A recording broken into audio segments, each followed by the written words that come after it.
Assalamualaikum warahmatullahi wabarakatuh. Alhamdulillahirabbil alamin. Wassalatu wassalamu ala Rasulillahil karim wa ala alihi wa sahbihi wa man wala, amma ba'd. Alhamdulillah, mari kita awali pertemuan kita subuh kali ini dengan bersyukur kepada Allah Subhanahu wa taala yang masih memberikan kesempatan kepada kita semua untuk bisa kembali berjumpa di pertemuan subuh kali ini. Salawat serta salam juga mari kita curahkan kepada junjungan kita, Nabi besar kita, Nabi Muhammad SAW, yang semoga kita semua termasuk ke dalam golongan umatnya yang mendapatkan syafaatnya di hari kiamat kelak. Amin. Selamat datang Mahasantri Mira Institute yang semoga kita semua dimuliakan oleh Allah Subhanahu wa taala. Bagaimana kabarnya? Semoga semua dalam keadaan sehat walafiat dan senantiasa mendapatkan perlindungan dari Allah Subhanahu wa taala. Amin. Izin kami kembali mengingatkan pada teman-teman sekalian yang sudah terdaftar dan sudah memiliki perangkat belajar Mira Institute untuk bisa mengaktifkan akunnya dengan cara masuk ke website resmi Mira Institute. Bagaimana detailnya? Kami himbau pada teman-teman sekalian untuk bisa mengikuti sesi kajian subuh ini sampai dengan akhir. Insya Allah di akhir kajian kami akan memberikan informasi-informasi tambahan seperti bagaimana cara mengaktifkan akun, bagaimana cara mendaftarkan diri untuk tergabung menjadi mahasantri di Mira Institute, dan informasi lainnya. Untuk itu, sebelum kita masuk ke sesi utama, kami kembali mengingatkan kepada teman-teman sekalian untuk senantiasa menjaga adab-adab kita dalam menuntut ilmu. Seperti mengikhlaskan hati kita, meluruskan niat kita hanya untuk mencari ridha Allah Subhanahu wa taala, serius dalam menyimak materi yang disampaikan, jangan lupa untuk menyiapkan buku dan juga alat tulisnya. Catat setiap materi yang disampaikan, gunakan pakaian yang sopan yang sesuai dengan syariat, duduk yang baik, tidak sambil rebahan dan tidak sambil makan. Semoga dengan ikhtiar kita menjaga adab-adab kita di hadapan ilmu, Allah turunkan keberkahan dan Allah mudahkan kita untuk bisa memahami dan mengamalkannya dalam kehidupan kita sehari-hari. Untuk itu, mari kita persiapkan hati kita, pikiran kita, tepikan hal-hal yang bisa mengganggu fokus kita selama sesi materi berlangsung. Terima kasih atas perhatiannya. Assalamualaikum warahmatullahi wabarakatuh.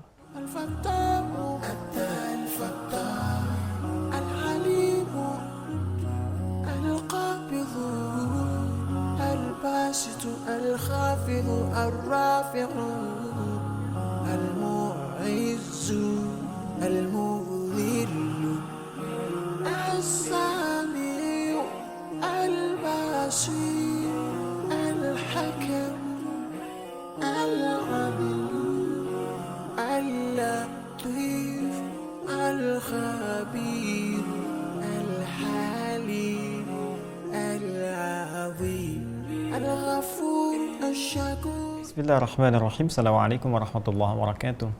Alhamdulillahi rabbil alamin. Wassalatu wassalamu ala rasulillahil karim wa ala alihi wa sahbihi ajma'in. Wa ba'd. Fa ya ahbaballahi wa ahbaba rasulih sallallahu alaihi wasallam, usi nafsi wa iyyakum bi taqwallahi faqad fazal wattaqun.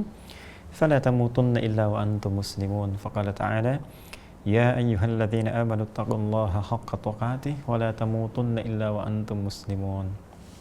Baik, terkait dengan sifat salat Nabi, kita sudah sampai di pertemuan lalu pada bahasan yang spesifik tentang bagaimana cara membaca Al-Fatihah dan apa yang kita dapatkan dari apa yang Allah janjikan kepada kita semua untuk bisa diraih lewat rahasia bacaan surah Al-Fatihah. Dan mohon izin sekali teman-teman sekalian, sebelum kita sampai kepada aspek pembahasan kita, saya ingin sedikit mengingatkan kembali tentang proses bagaimana kita memulai sholat, karena ini akan sangat menentukan benar dari wudhunya, benar dari menghadap kiblatnya, benar dari mulai bertakbir sampai bacaan Al-Fatihah. Ini yang akan menentukan apakah komitmen yang dibangun dengan Allah antara memenuhi hak dan mendapatkan kewajiban yang harus kita lakukan itu akan mendapatkan penerimaan si Allah Subhanahu wa taala. Sekali lagi, antara memenuhi kewajiban kita dan untuk mendapatkan hak kita dari Allah Subhanahu wa taala, atau sebaliknya, kita memenuhi hak Allah dengan menunaikan kewajiban kita kepada Allah Subhanahu wa taala dengan cara yang benar. Maka setelah berwudu, berusaha menghadap ke arah kiblat dengan baik, rasakan kenikmatan saat akan menghadap Allah Subhanahu wa taala, pasrah, tawakal, cari yang paling halal, kenakan pakaian terbaik, bertakbir ya sejajar dengan bahu di sini ataukah kemudian sejajar dengan daun telinga di sini ya, tapi poinnya adalah mencoba untuk pasrah kepada Allah dan ihram. meninggalkan, melarang segala hal yang tidak terkait dengan bagian sholat kita. Buang semua urusan yang tidak terkait dengan sholat ke belakang. Pasrahkan kepada Allah. Kemudian teman-teman sekalian, hadirkan ya penguat kepada jiwa kita dengan mengucapkan Allahu Akbar. Hanya Allah yang maha agung sekarang, Allah yang maha besar, yang lain kecil, nggak boleh ikut-ikutan dalam sholat. Dan rasakan bahwa selama ini kadang-kadang kita keliru, membawa kebesaran dalam hidup kita, kadang sering salah dan sebagainya, seperti sering saya sampaikan. Kemudian hadirkan niat kita untuk beribadah sesuai dengan waktu sholatnya, maghribkah, isyakah, atau yang lainnya. Lalu kemudian tangan kita, ya, yang kiri menutup di bagian dada kita, ya kan? Menggambarkan bagaimana kolbu kita dijaga, dan seringkali terjadi perbuatan yang salah, ya kan? Nah, kalau pernah merasa demikian, sebelum sholat kita rasakan, kalau banyak kesalahan segera tutup dengan yang baik-baik, seperti pernah kita terangkan di pertemuan sebelum-sebelumnya. Bacakan iftitah dan hadirkan dengan iftitah itu perasaan taubat kepada Allah Subhanahu wa taala agar Allah berkenan mengampuni dosa-dosa kita. Akui dosanya. Ya, inni zalamtu nafsi, kemudian fa'taraftu li dzambi, aku mengakui aku banyak dosa ya Allah, berbuat zalim, kan? Nah, sedangkan Kau Tuhanku, aku hambamu. Nah, kemudian tidak ada yang bisa mengampuni dosaku kecuali Engkau. Ya, innahu la yaghfiru dzunuba illa anta faghfirli, kan? Nah, itu yang telah kita terangkan dalam doa-doa iftitah dan istiftah di pertemuan yang lalu. Nah, kemudian untuk bacaan Al-Fatihah, teman-teman sekalian, kemarin telah kita tuntaskan bahwa dalam konteks kita membaca Al-Fatihah, maka hadirkan, nih masih ada nih bahasan kita, ya, hadirkan kekhusyuan jiwa kita, pertama dengan menampilkan cara baca yang benar, kan? Bagaimana kita berusaha membaca dengan benar, berhadapan dengan Allah, tata setiap kalimat dengan baik, sehingga bangga kita bacakan di hadapan Allah Subhanahu wa taala. Anda membacakan satu teks, ya, apakah kenegaraan atau bacaan di perusahaan, presentasi, Anda utak-atik, ulak-alik sampai terasa bagus ya untuk disampaikan, sehingga orang banyak memahami, bahkan kagum dengan Anda dan sebagainya. Sekarang di hadapan kita pencipta semua alam, Rabbul Alamin, kan? Yang maha menguasai segalanya, maka pastikan apa yang kita sampaikan benar. Dan bangga kita membacakan di hadapan Allah Subhanahu wa taala dengan segenap kekhusyuan kita kepada Allah. Ya, maka akan mendapat semua itu jawaban dari Allah, bagaimana Allah menjawab setiap kalimatnya. Idza qala al-'abdu alhamdulillah rabbil alamin, kalau hamba mulai berkata semua pujian untukmu ya Allah. Qala Allah azza wa jalla, Allah menjawab hamadani 'abdi, hambaku tengah memujiku. Wa idza qala al-'abdu ar-rahmanir rahim, kalau hamba kemudian berkata ya Allah ar-rahmanir rahim, yang maha penyayang, gitu kan? Sayangnya begitu luas, maha kasih, saat di akhirat akan memberi, maka Allah menjawab kalau Allah azza wa jalla athna alayya abdi, hambaku sedang menyanjungku. Wa idza qala al-'abdu, ketika hamba berkata maliki yaumiddin, kan? Nah, hanya Allah yang menguasai, ya, setiap hal yang terkait dengan peristiwa kiamat ataupun pembalasan dalam setiap amal, bahkan pembalasan dari amalan yang kita kerjakan saat ini, saat sedang sholat, kan? Maka Allah menjawab majadani abdi, hambaku tengah mengagungkanku. Maka puncaknya wa idza qala al-'abdu iyyaka na'budu wa iyyaka nasta'in, ini yang kemarin kita hadirkan. Ketika seorang hamba berkata iyyaka na'budu wa iyyaka nasta'in, ini puncaknya. Hadza baini wa baina 'abdi wa li 'abdi ma sa'al. Ini perjanjian, komitmen antara aku dengan hambaku, wa li 'abdi ma sa'al. Kalau benar hambaku sampai titik ini, maka apapun yang ia minta, ia mohonkan sepanjang sesuai dengan maslahat hidup dunia akhiratnya, aku akan berikan. Nah, kemarin kita berhenti di satu titik bahwa jika memang Allah menawarkan satu pemberian yang sifatnya luas dan kita kebingungan karena saking banyak yang ingin dimintakan, maka Allah mengajarkan kepada kita satu bacaan di ayat selanjutnya, yang kalau ini dibacakan maka terpenuhilah semua kebutuhan kita dunia dan akhirat, sepanjang kita konsisten dengan bacaan itu. Bacaannya ihdinas siratal mustaqim siratal ladzina an'amta 'alaihim ghairil maghdubi 'alaihim waladdallin. Kan? Ini rahasianya. Setidaknya di sini ada beberapa poin yang penting kita detilkan.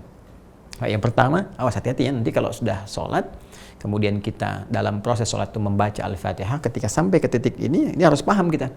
Kalau enggak nanti jadi formalitas di lisan saja, tanpa ada resapan ke dalam jiwa kita yang paling dalam, kan? Nah, ihdinas siratal mustaqim. Kalau diterjemahkan kan sederhananya, tunjukkan kami ya Allah, kan? Nah, siratal mustaqim, jalan yang lurus. Ya? Jadi kan gambarannya demikian. Nah, sekarang kita tafsirkan dulu teman-teman sekalian berdasarkan uraian Al-Quran. Jadi nanti ada metode tafsir Quran bil Quran. Menafsirkan Al-Quran dengan Al-Quran itu sendiri yang memberikan penafsiran. Ya, jadi menariknya kan begitu. Al-Fatihah kan intisari dari Al-Quran. Umum tuh ya, ditafsir nanti di Al-Baqarah, di Ali Imran, An-Nisa sampai dengan ke An-Nas. Detil-detilnya. Dan ini dahsyatnya firman Allah ini luar biasanya. Setiap tafsiran detil jadi kurikulum kehidupan. Dan selalu menyambung dan aspeknya luas sekali. bahkan nanti merinci setiap tata kehidupan kita, ada di situ semua. Ya, dan nanti semua apa yang kita kerjakan dalam kehidupan ini teman-teman sekalian diberikan petunjuk oleh Allah Subhanahu wa taala, yang dengan petunjuk itu semua pekerjaan kita menjadi mudah untuk dilakukan, menjadi berkah, menjadi gampang mencapai ketujuan dan mendapatkan gerbang kesuksesan serta kebahagiaan yang terjamin ya dari Allah Subhanahu wa taala. Semua petunjuk itu di Al-Qur'an disebut dengan hudan namanya. Hudan. Ya. Karena itu manusia pertama pun Adam alaihissalam ketika ditugaskan mulai kemudian beraktivitas di bumi, kan, untuk memakmurkan bumi, beribadah kepada Allah, maka diberikan hudan. Ini sudah fitrah dari sejak manusia pertama, ya, nabi pertama sampai nabi terakhir, rasul yang terakhir, Rasulullah Sayyidina Muhammad SAW.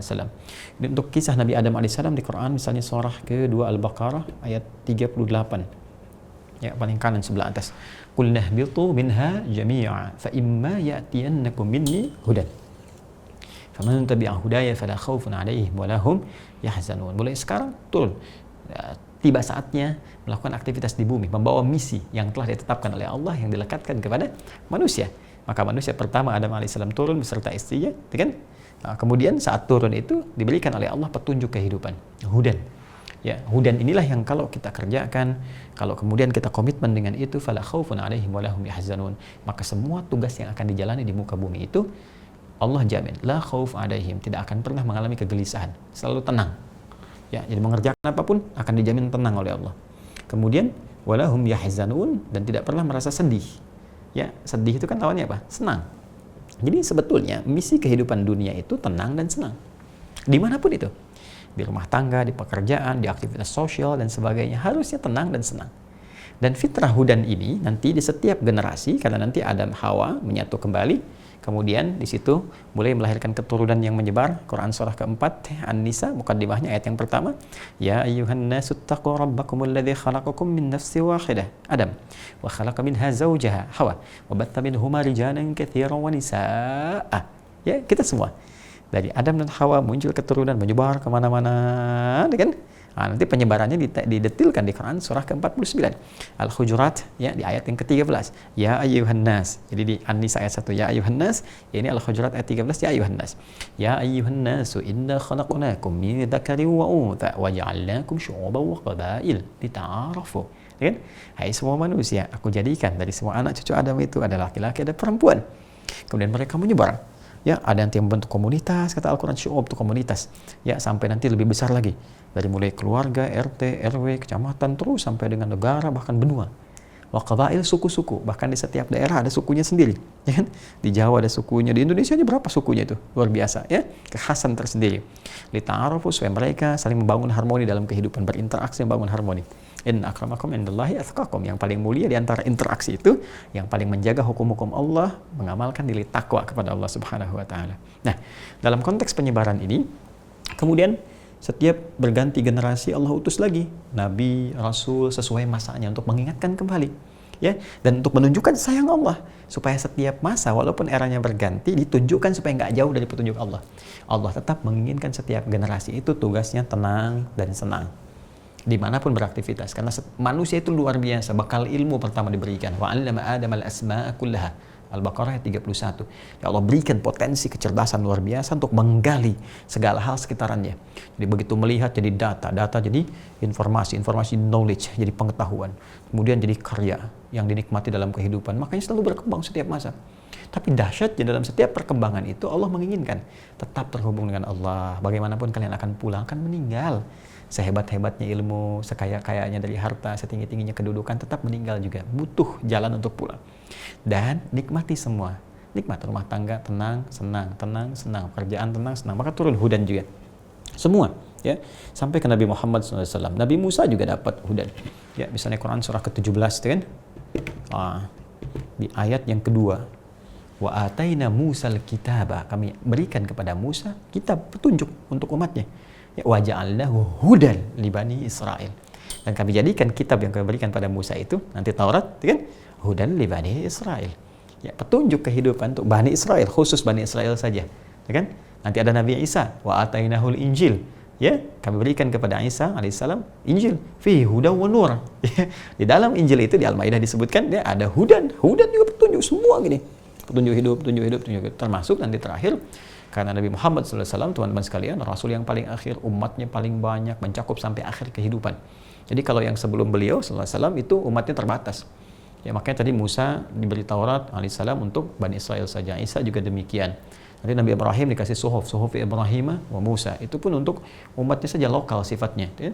Nabi Muhammad tidak, Rasul terakhir, Nabi terakhir, maka kitabnya pun harus mencakup semua perubahan dimensi kehidupan sampai kehidupan berakhir. Nah, ini mukjizat yang paling dahsyat, akan bertahan sampai kehidupan berakhir. Makanya sampai sekarang 15 abad tetap abadi hudannya. Ya, hudannya berupa apa? Al-Quran. Berupa Al-Quran. Ini kita temukan teman-teman sekalian di Quran surah ke-2 Al-Baqarah di ayat yang ke-185. Nah, ini dalam konteks ayat Ramadan. Syahrul Ramadan alladzi unzila fihil Quran. Di bulan Ramadan itu turun Al-Quran. Apa fungsi Al-Quran? Hudal. Hudal linnas. Memberikan bimbingan, petunjuk kehidupan bagi semua manusia. Perhatikan, Musa li Bani Israel, Isa juga demikian li Bani Israel, Ibrahim untuk kaumnya, kan? Tapi apa yang terjadi dengan Al-Quran? Linnas, hudan linnas, untuk semua manusia sampai kehidupan berakhir.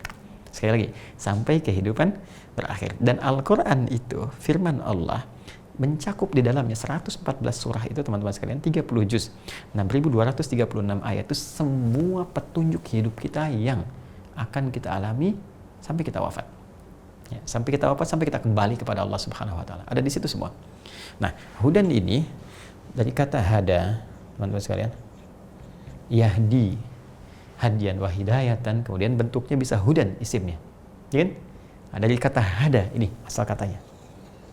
Hada yahdi hadian wa hidayatan wa hudan. Ya? Ini pernah saya bahas waktu saya bahas Aqsa, tafsir. Ya, nanti silahkan rujuk, saya dalami betul. Karena kata kerja asalnya dari sini infinitifnya. Nah, maka kalau kita ingin mengatakan saya ingin minta hudan ini, minta petunjuk kepada Allah supaya diberikan kesempatan mendapatkan petunjuk Allah yang dengan itu hidup saya bisa lebih tenang, bisa senang menjalaninya, apapun itu. Maka kita katakan ihdi, rubah katanya ke bentuk fi'il amr lit talab. Ya, kalau kita minta dari bawah ke atas itu permintaan yang lembut halus. Maka kita katakan ihdi itu minta hudan, minta petunjuk. Ya. Nah, maka karena kita meminta bukan untuk kita pribadi saja. Ya, kita seorang anak punya ayah, punya ibu, ya, seorang ayah punya anak, punya kerabat, punya teman dan sebagainya. Kalau kita ingin wakilkan kepada diri kita untuk keseluruhannya dengan rasa memohon untuk memberikan secara umum. Itulah keindahan dalam Al-Qur'an. Toleransi dalam Al-Qur'an itu selalu mengajak orang untuk disertakan dalam setiap kebaikan. Ya, bahkan dalam doa kan banyak Rabbana atina fid dunya hasanah, Rabbana la tu'akhidna in nasina wa akhtana. Selalu. Ya, kalau kita nggak bisa berbuat baik pada orang, minimal sertakan orang itu dalam doa kita. Padahal yang baik-baik. Jelas ya? Bahkan dalam taubat pun Rabbana zalamna anfusana. Ya kan? Ya. Jadi ada sesuatu yang indah dalam Al-Qur'an itu. Minimal kalau nggak bisa memberi, sertakan mereka dalam doa kita padahal kebaikan. Nah, di sini teman-teman sekalian, ketika kita ingin merubah ini bentuknya, kata kerja infinitif hada, jadi bentuk permintaan, talab, ya, kepada Allah Subhanahu wa taala, maka rubah kalimat menjadi ihdi dan jadikan objeknya kepada kita sekalian, teman-teman sekalian, menggunakan na, ya, disingkat dari kata nahnu, na, maka kita katakan ihdina. Oh, ya. Mohon izin ya, sabar ya dengan saya, sabar gitu. Biasanya kan kita cuma baca terjemah ihdina, tunjukkanlah kami gitu ya. Nah, tunjukkan itu punya makna apa? Karena di bahasa Arab tuh ada arsyidna, rasada yarshudu gitu kan, ursyudna bisa. Ya, jadi kenapa nggak menggunakan kata rasyada, kan? Nah, kenapa yang digunakan kata hada di sini turunannya? Itu ada makna. Dan kita gali, ya, rasyada juga ada dalam Al-Qur'an. Fa in anastu minhum rusyda, seperti di An-Nisa itu kan, tapi nanti esensinya dan penekanannya itu berbeda. Ya, diksi rasyada dengan hada nanti penekanannya itu berbeda. Nah, sekarang kita berada di kata hada, penekanan kata hada ini ketika meminta petunjuk, ini lebih ingin memohon kepada Allah, arahnya ke sini.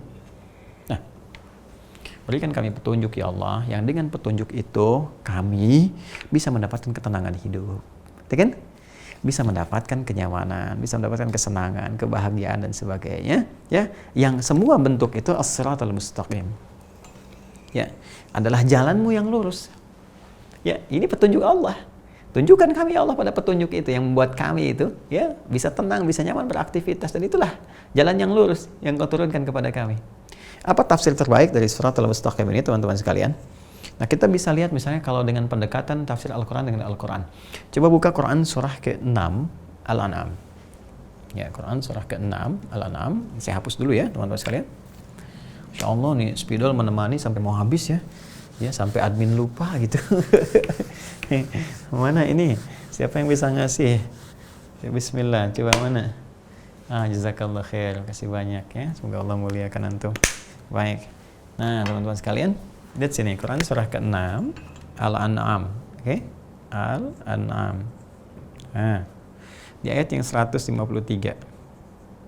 Kemudian urutkan ke 152. Ya. 151. Urutkan begini. Kita mulai dengan yang ini dulu. Ini kan siratal mustaqim kan?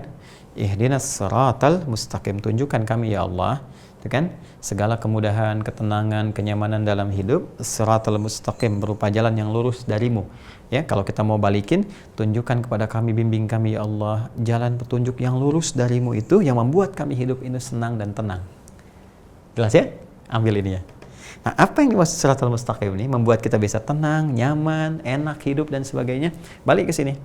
Wa anna hadza sirati mustaqima fattabi'uhu. Quran surah ke-6 Al-An'am ayat 153. Wa anna hadza, dan inilah kata Allah, inilah sirati, ya, jalanku. Itu ke mustaqima, yang lurus. Di sini kita minta ihdinas siratal mustaqim, tunjukkan kami ya Allah jalanmu yang lurus itu, petunjuk yang benar itu, sehingga kami bisa hidup dengan tenang, dengan nyaman, dengan enak dan sebagainya di setiap tingkatan kehidupan kami. Maka kata Allah dijawab, nah, dan inilah ini nih, ya, siratal mustaqim, jalan yang lurus itu yang punyaku yang ini, ya kan? Ya, fattabi'uhu, maka ikuti itu. Nah, ketika kita minta, Allah kasih nih jalannya, ikuti. Wala tattabi'us subula, jangan ikuti jalan-jalan yang lain, hati-hati. Ya, makanya ada mufasir yang menggambarkan begini, nih, jalan Allah yang lurus, kan? Ikuti, jangan belok-belok nih. Belok sini, belok sini, belok sini, belok sini. Ya kan? Maka fatafarraqu bikum, itu bisa terpencar-pencar, kalian tersesat nanti untuk balik. Nah, sekarang pertanyaannya, apa realnya bentuk jalannya itu? Untuk mengetahui ayat 153 ini, wa anna hadza, balik ke sini 152, 151. Ya. Puncaknya mulai dari sini. Yuk kita tuliskan ayatnya. Nah, kalau kita turunkan di sini teman-teman sekalian, qul, kata Allah Subhanahu wa taala kepada Muhammad sallallahu alaihi wasallam, ta'alu, kan? Qul ta'alu atlu ma harrama rabbukum, kan? Alaikum. Ini dia poinnya. Ya. Qul ta'alu, katakan Muhammad sallallahu alaihi wasallam kepada umatmu itu, pada hamba-hambaku yang ingin tahu tentang jalan yang lurus itu.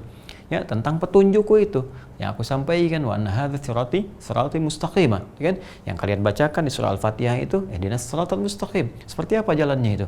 Maka katakan kepada mereka, datanglah ke sini. Ya, ta'alu, sini. Nah, ini seakan-akan memberikan kesan kepada kita, walaupun ayat ini kan diturunkan untuk memberikan pesan kepada orang-orang di masa Rasulullah sallallahu alaihi wasallam, tapi kaidah asbabun nuzul mengatakan al-ibratu bi umumil lafzi la bi khususis sababi.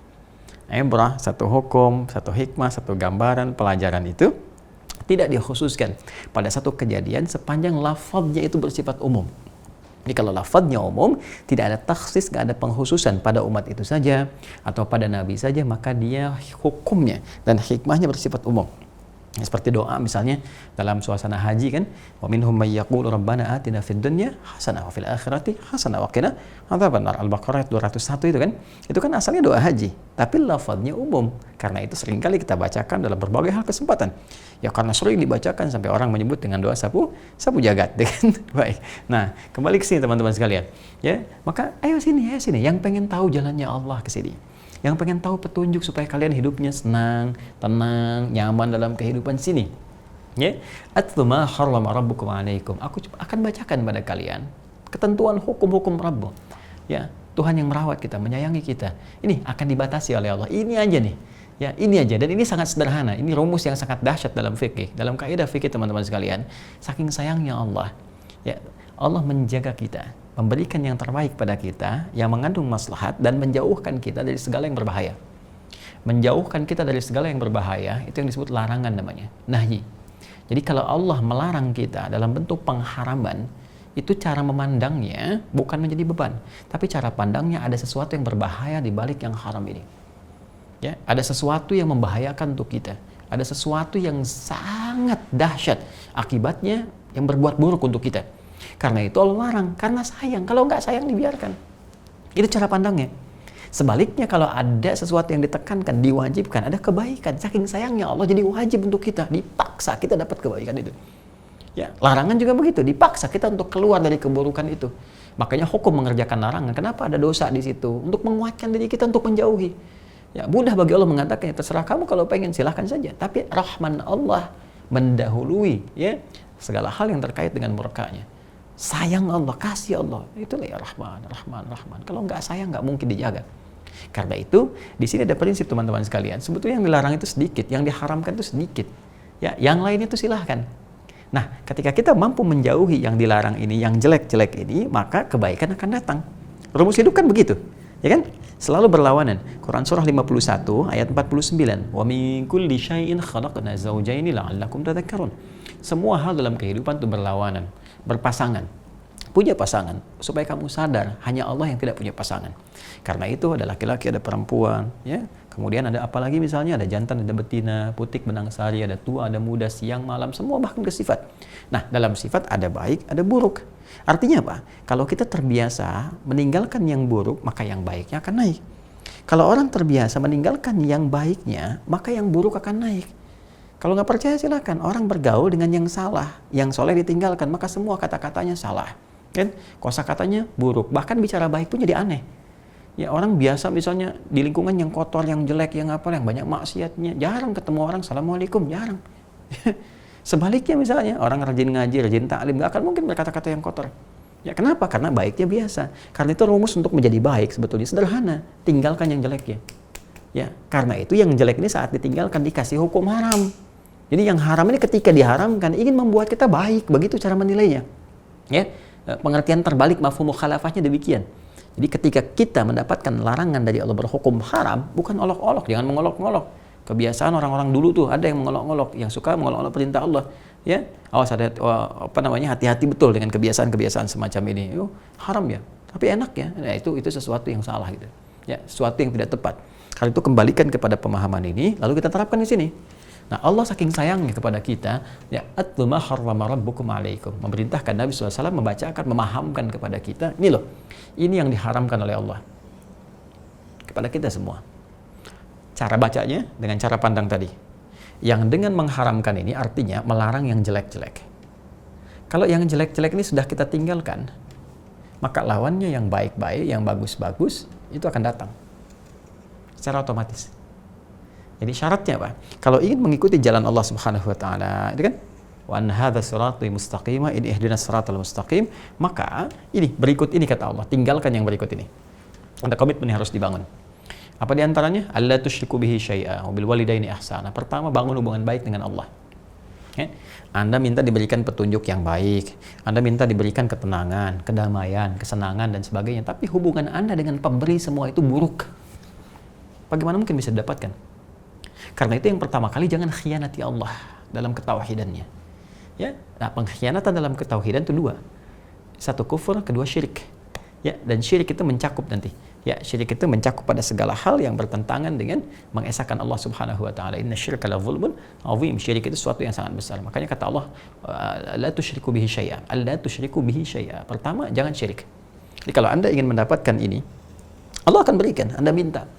Segalanya gitu kan, ya Allah tunjukkan kami, berikan kami kenyamanan hidup, ketenangan, ya Allah jalanmu yang lurus, jalanmu yang enak, jalanmu yang tenang, yang damai dan sebagainya.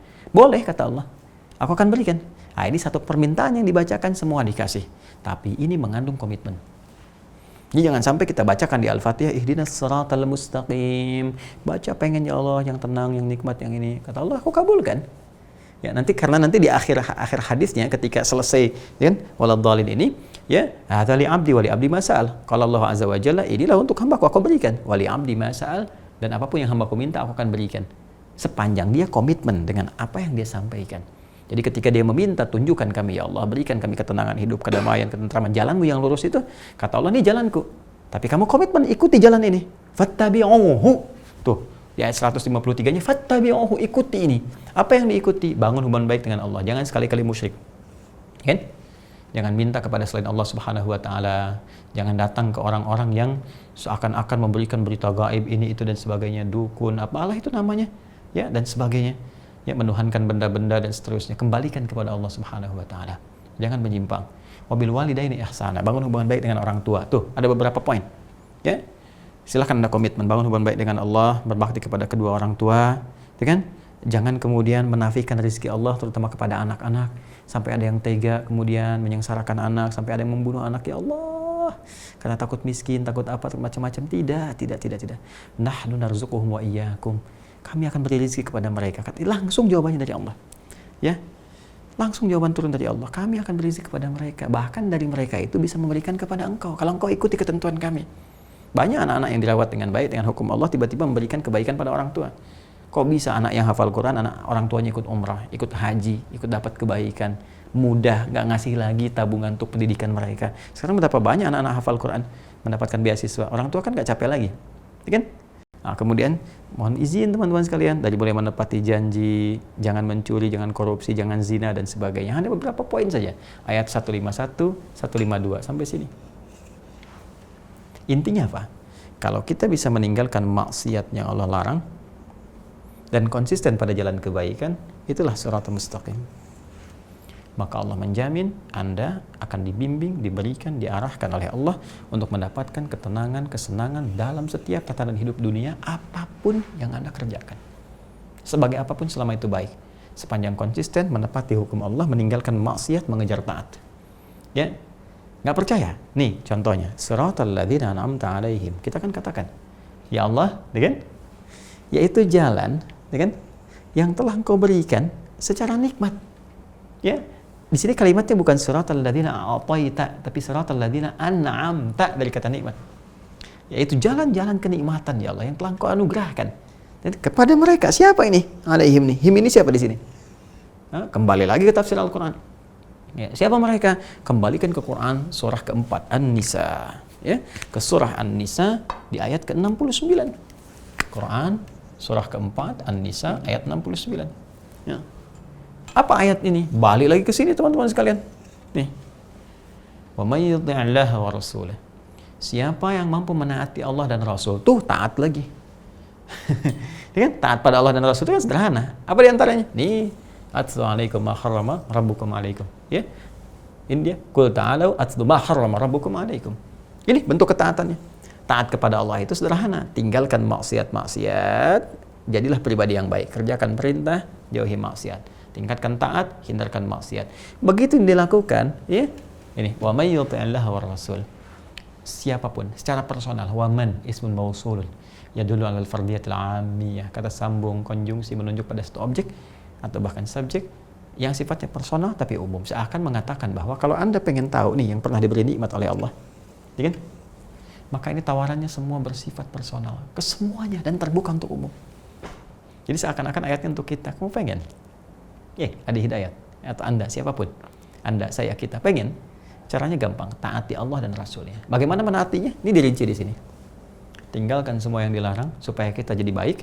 Salah tinggalkan supaya solehnya muncul. Lalu konsisten dengan kesolehan itu. Taat namanya. Taat pada Allah dan Rasul. Faulaika ma'alladzina an'amallahu 'alaihim. Nih tafsirnya. Di sini kita minta siratal ladzina an'amta 'alaihim, dijawab oleh Allah kan, faulaika ma'alladzina an'amallahu 'alaihim. Kalau ada orang mampu mengerjakan itu, maka kami akan sertakan mereka itu ma'alladzina an'amallahu 'alaihim. Tak di sini kan ke Allah. Kan siratal ladzina an'amta, kata Allah, ya kata Allah kami akan sertakan ma'alladzina an'amallahu. Allahnya muncul lagi. 'Alaihim sama persis. Ya, siapa mereka ini yang diberikan nikmat oleh Allah? Minan nabiyyin, para nabi, was-siddiqina, wasyuhada, was-salihin. Dengan para nabi yang pernah bertugas di dunia, masya Allah, ya banyak nabi-nabi dengan profesi macam-macam, nikmat hidupnya tenang, damai, dekat dengan Allah. Wah, tapi kalau level nabi tinggi, ya Allah. Ya, teruskan yang lainnya. Dan nabiyina was-siddiqina, orang-orang yang meyakini Allah, ya, wasyuhada, para syuhada, was-salihin, orang-orang soleh. Dan kalau kita ambil kembali ke masa Nabi sallallahu alaihi wasallam, ada semua itu. Ya, contohnya siapa? Siddiqin, Abu Bakar As-Siddiq, syuhada, ya, Nabi misalnya Hamzah, ya, bin Abdul Muttalib. Kemudian siapa lagi? As-salihin, orang-orang soleh, banyak semua sahabat soleh semua. Tapi tahukah Anda? Lihat profesi mereka. Di antara mereka ada pebisnis pedagang, ya kan? Yang kaya luar biasa. Omar, hartanya dahsyat, sampai berapa triliun tuh. Ya, kemudian Abdurrahman bin Auf, konon ada 6 triliun, Umar aja 11 triliun hartanya. Itu kan kalau diukur ya ke kurs sekarang gitu. Dengan cara bekerja mereka di zaman dulu, ya belum ada yang seperti sekarang. Ada Google, ada YouTube, ada online dan macam-macam. Kalau ada mungkin meningkat lagi jauh lah dari orang sekarang gitu kan. Abdurrahman bin Auf aja kapaknya terbuat dari emas. Ya kan? Sekarang kita minyak angin cekapak aja belum tentu punya. itu dahsyat sekali gitu kan. Nah, saya ingin katakan gini, yang di militer ada panglima, hasilnya dahsyat. 12.000 sahabat, 38 panglima, setiap satunya dahsyat luar biasa. Diplomatnya luar biasa, sampai bisa menyebarkan Islam ke setiap tempat, ke penghujung dunia, sampai ke Nusantara, sampai ke Indonesia, Joni. Kan? Bayang nggak tuh? Diplomatnya diplomat ulung, gitu kan? Kemudian juga birokratnya dahsyat luar biasa.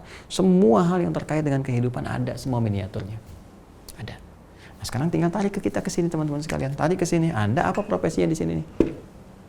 Hah? Arsitek ada zaman Nabi Salman Al-Farisi.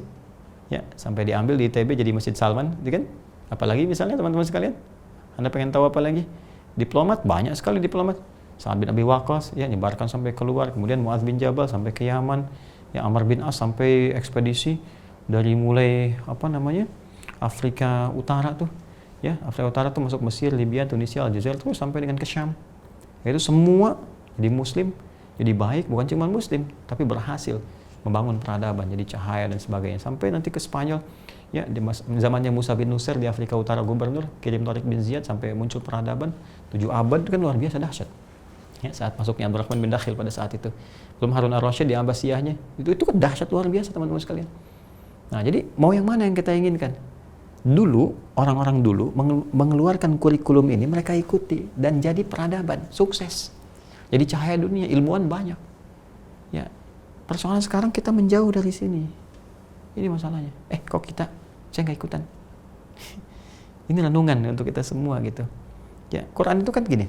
Coba jahiliyah dekat dengan Quran jadi khairu ummah, ya kan? Dan khairu ummah itu aspeknya semua ada, cahaya semua, ilmuwan apa semua ada. Ketika menjauh dari Quran turun lagi, ya kan? Seketika umat menjauh dari Quran, petunjuk-petunjuk ini banyak mengerjakan maksiat. Ya mohon maaf, pinter sih iya, cuman pinter nyolong. Gelarnya dipakai, kepintarannya dipakai hanya untuk menipu, untuk apa? Sekarang coba lihat, pendidikan mana yang menghasilkan kualitas yang bagus untuk membangun kebaikan? Sekarang banyak orang pintar kok, ya ahli ekonomi, apalagi ahli hukum, macam-macam dan sebagainya. Tapi apakah itu mampu menjadikan kondisi misalnya tempat kita tinggal, sekitaran kita, atau kondisi berbangsa, bernegara lebih luas lagi menjadi lebih baik? Hah? Tidak. Kenapa? Karena kebaikan-kebaikan itu belum muncul. Ilmunya nggak diiringi dengan adab, nggak dengan kebaikan, nggak dengan taat. Sedangkan hukum Allah itu melahirkan kebaikan. Ya Allah pencipta kita, Allah tahu tentang kita. Aneh kadang-kadang Anda ini, benar-benar aneh. Anda punya masalah dengan handphone, datang ke kantor handphone. Punya masalah dengan kendaraan, datang ke bengkel. Anda sendiri punya masalah, kenapa nggak datang ke pencipta Anda? Allah yang ciptakan kita, Allah yang maha tahu tentang kita. Kenapa hukum Allah diabaikan? Ya kan? Allah yang tahu tentang kita, dia haramkan ini karena tahu ini jelek untuk kita, ini nggak bagus nih, nanti muncul kerusakan. Malah dikerjain, gimana sih Cepi? Ya kan? Ini diperbaiki ini. Nah, makanya kalau Anda ingin diberikan ini semua, kata Allah itu, maka konsisten, taat pada Allah dan Rasulnya. Hukum-hukumnya apa? Ini turunkan. Ya, nanti ada yang universal dalam kehidupan dunia, berlaku untuk semuanya. Bisa jangan mencuri, jangan berselisih, jangan berbuat onar, dan itu kan ada semua. Tertib, saling berbagi, ya, disiplin, itu kan umum sifatnya. Nanti ada yang personal, yang menyentuh iman kita, untuk dapat keberkahan, tingkatkan ketakwaan kepada Allah, kejar akhirat dengan baik, jujur dalam bekerja karena Allah, takut karena diawasi Allah dan sebagainya. Itu tuh poinnya. Kalau ini bisa kita kerjakan teman-teman sekalian, udah nikmat hidup. Ya udah ada contoh, ayatnya udah ada, dalilnya ada, contohnya ada, dan diabadikan dalam sejarah sampai ke kita sekarang. Bisa Anda baca, referensinya ada. Ya, bukan fiktif tokohnya, real. Apalagi yang kurang? Dan ini dipakai even itu oleh non-muslim. Ya, misalnya orang Yahudi banyak meriset ayat Al-Quran, hadis-hadis Nabi, mereka praktekkan. Bahkan hadis tentang kiamat saja mereka yakin. Ya, Nabi SAW pernah menyampaikan ada satu pohon nanti nih yang melindungi orang Yahudi saat akan terjadi tragedi kiamat. Itu kan itu nanam pohon mereka korkod itu. Ya. Masa kita yang punya nabinya gitu kan Nabi untuk semua, kita meyakini karena kita yakin Nabi Muhammad SAW, kita meyakini dari Allah Subhanahu Wa Taala membawa petunjuk yang kita sayangi, kita cintai, kan? Masa yang kita cintai, cinta itu dibuktikan, teman-teman sekalian, lewat amalan. Sekarang apa amal kita dalam mencintai Nabi? Ya ikuti petunjuknya. Apa amal kita dalam mencintai Allah? Ikuti perintahnya, tinggalkan larangannya. Selesai kan? Kalau cuma pintar saja, kalau cuma kejar dunia saja, kalau cuma hanya untuk hidup senang-senang saja, maka sudah banyak contohnya di masa lalu, dan mereka ini yang kemudian tersesat. Bahkan di antara mereka ada yang mendapatkan murka Allah Subhanahu Wa Taala karena kepintarannya digunakan untuk berbuat kerusakan, sampai tega membunuh Nabi, ngolok-ngolok syariat, berbuat kerusakan, merasa yang paling hebat, sampai mengaku ini anak Tuhan, sampai ini ada yang mengaku kemudian kekasih Tuhan, sampai ada yang mengaku kemudian Tuhan bahkan, dan sebagainya. Itu yang berlebihan, ya, sehingga di antara mereka ada yang dimurkai ghairil maghdubi alaihim. Nih, ada umat lalu yang dimurkai oleh Allah Subhanahu Wa Taala dengan turunnya azab kepada mereka. Ya, ada yang ditimpa hujan yang terus-menerus kemudian tenggelam, ada yang kemudian likuifasi, ditenggelamkan ke bumi, ada yang kemudian dilaknat macam-macam dan sebagainya. Ya, dan diabadikan, dan itu bisa dicek. Nah, ini informasi valid ya dalam Al-Qur'an. Kalau Anda ingin menyoal, dibuka oleh Quran, silahkan dibuktikan. Al-Qur'an itu satu-satunya kitab di muka bumi yang membuka peluang kita ya untuk berdiskusi, sekaligus silahkan kalau ingin mempersoalkan. Ya, dan di situ akan kembali kepada kita. Jadi satu-satunya keyakinan di muka bumi yang membuka ranah dialog, bahkan membuka kepada setiap kalangan untuk bisa membuktikan otentisitasnya hanya di Islam. Al-Quran menawarkan, kalau nggak percaya dengan Quran, buat semisal ini. Atau silahkan gali, cek, faktanya akan terbuka semuanya. Dan di mana ada kitab seperti ini menawarkan kepada setiap orang yang mengkritiknya, ya, untuk bisa melahirkan sesuatu yang rasional. Silahkan diskusi, silahkan cek validitasnya dan sebagainya. Adakah satu kitab di muka bumi yang menantang orang sekitarnya untuk mengecek validitasnya? Tidak ada. Ya, maka ini teman-teman sekalian, beberapa bagian-bagian yang harus kita pahami. Maka di antara mereka ada yang kena murka Allah, ada yang tersesat. Ya, tersesat karena larut dengan kehidupan dunia, banyak mengerjakan ini dan itu. Kemudian teman-teman sekalian banyak kemudian jauh dari Allah Subhanahu Wa Taala, sehingga harus kembali kepada hukum-hukum Allah. Ya, kalau dulu ini digambarkan banyak di masa Nabi SAW orang Yahudi, kemudian orang Nasrani, di era Nabi SAW kekinian makin meluas. Ya, bahkan mungkin boleh jadi ada orang-orang Islam yang ikut-ikutan. Kok bisa orang-orang Islam ikut-ikutan sampai bilang semua agama sama, sujud pada Tuhan yang sama, sampai mencela orang yang menggunakan ketaatan kepada Allah, orang tahajud dicela, orang mau sempurnakan jilbab dicela dan sebagainya. Siapa? Kan? Nah, itu dia. Maka kita doakan, kembali kita doakan, dan kita komitmen. Makanya saat baca Al-Fatihah, teman-teman sekalian, dan kita meminta ini, maka jelas langsung komitmen yang dibangun oleh Allah kepada kita. Hadza baini wa baina 'abdi wa li 'abdi ma sa'al. Ini perjanjian antara aku dengan hambaku. Kalau ini dibaca dengan benar itu bacaannya benar dan diamalkan dalam kehidupan. Ya, wa li 'abdi ma sa'al, apapun yang dia butuhkan dalam hidup aku berikan, bahkan sebelum diminta bisa Allah kirimkan. Nah, karena itu yang sering baca Al-Fatihah 17 kali dalam sehari, saya, Anda. Sekali lagi, kalau Anda baca 16 kali berarti subuhnya cuma 1 rakaat. Ya kan? Kalau kita baca Al-Fatihah, maka seharusnya dia orang baik. Karena maksiat ditinggalkan, taat itu naik. Kalau sudah taat itu naik, aduh, Masya Allah, baru kepikirannya udah datang. Kan? Ini yang dimaksudkan, inna salata tanha 'anil fahsya wal munkar. Ya, saya kira itu teman-teman sekalian. Semoga Allah kabulkan, semoga Allah muliakan kita. Allahumma taqabbal minna innaka antas samiul alim wa tub 'alaina innaka antat tawwabur rahim. Allahumma ihdinas siratal mustaqim, siratal ladzina an'amta 'alaihim ya Allah, 'alal ladzina an'amta 'alaihim minal nabiyyin was-siddiqin wasyuhada'i was-salihin wa hasuna ulaika rafiqa. Rabbana atina fid dunya hasanah wa fil akhirati hasanah wa qina adzabannar. Wa sallallahu ala sayyidina Muhammad wa ala alihi wa sahbihi ajma'in. Wa akhiru da'wana subhanakallahumma bihamdika nasyhadu an la ilaha illa anta nastaghfiruka wa natubu ilaik. Walhamdulillahirabbil alamin. Assalamualaikum warahmatullahi wabarakatuh.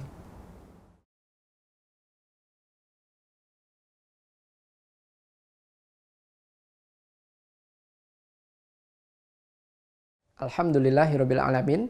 Jazakumullahu khairan katsiran kepada guru kita semua, Ustadz Dr. Adi Hidayat LCMA.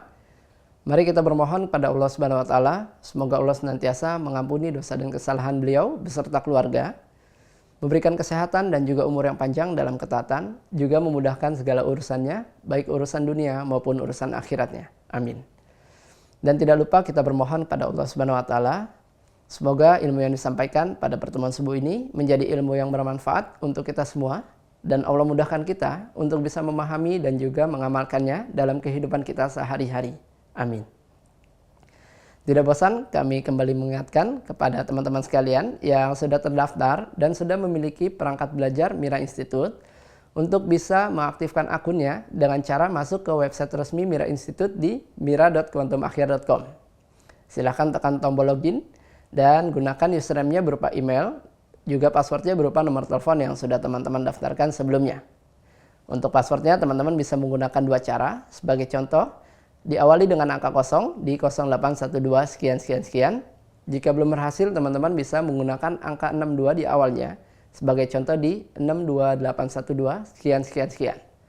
Untuk lebih mudahnya, teman-teman bisa menemukan username dan juga password teman-teman di folder inbox pada email teman-teman sekalian. Jika tidak ada di folder inbox, teman-teman bisa merujuk ke folder spam ataupun folder junk, karena ada kemungkinan username dan password yang kami kirimkan melalui email bisa masuk ke folder-folder tersebut.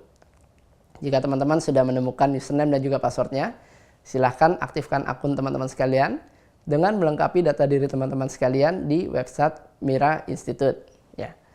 Dan bagi teman-teman yang ingin tergabung menjadi mahasantri di Mira Institute, kesempatan masih terbuka, kuotanya tinggal sedikit lagi. Silahkan daftarkan diri teman-teman sekalian di website yang sama di mira.quantumakhir.com. Di halaman utama, silakan tekan tombol daftar, maka teman-teman akan diarahkan ke aplikasi UH Corner.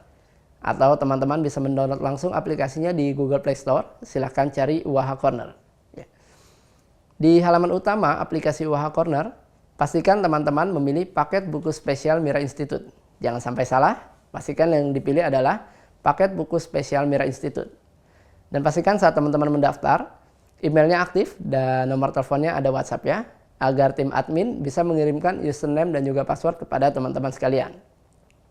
Setelah teman-teman mendapatkan username dan juga password, silahkan aktifkan akun teman-teman sekalian seperti yang sudah kami sampaikan sebelumnya. Nah, bagi yang baru tergabung, kami himbau untuk bisa mengikuti sesi utama atau materi-materi dari awal pertemuan, dari Muqaddimah Bab Akidah ke episode 1, episode 2, dan seterusnya secara bertahap, agar pemahaman teman-teman bisa tersambung dan terkorelasi, dan juga pemahaman teman-teman bisa lebih maksimal. Jangan lupa untuk mengikuti ujian di setiap babnya, agar teman-teman bisa melanjutkan ke bab berikutnya, dan mendapatkan kesempatan sesi Zoom bersama guru kita, Ustadz Dr. Adi Hidayat LCMA. Jangan lupa bagi yang sudah tergabung menjadi mahasantri di Mira Institute, untuk bisa join di grup resminya Mira Institute yang ada di Facebook dan juga Telegram. Silahkan sesuaikan namanya seperti yang ada pada layar teman-teman sekalian, agar teman-teman selalu update terkait dengan informasi seputar kegiatan di Mira Institute. Dan bagi teman-teman yang hanya ingin mengambil manfaat dari pembelajaran di Mira Institute, teman-teman bisa mensubscribe YouTube channelnya Mira Institute. Silahkan cari logonya seperti yang ada pada bagian kiri atas layar teman-teman sekalian. Jangan sampai salah. Dan bagi yang ingin mengetahui video-video terbaru dari guru kita, Ustadz Dr. Adi Hidayat LCMA, teman-teman bisa mensubscribe YouTube channelnya Adi Hidayat Official. Jangan lupa tekan tombol loncengnya agar setiap notifikasi terbaru bisa langsung masuk ke perangkat teman-teman sekalian. Dan yang terakhir, bagi teman-teman yang ingin mengambil kesempatan untuk bersinergi membangun pesantren Mira Institute, teman-teman bisa menyalurkan donasinya melalui rekening Bank Syariah Indonesia dengan kode bank 451 dan nomor rekening 11144444142 atas nama Yayasan Mahat Islam Rafiah Akhyar, seperti yang sudah tertera pada layar teman-teman sekalian. Baik, ini saja yang bisa kami sampaikan. Saya Fadil, mewakili tim Mira yang bertugas. Jika ada hal yang kurang berkenan, kami mohon maaf. Terima kasih atas perhatiannya. Assalamualaikum warahmatullahi wabarakatuh.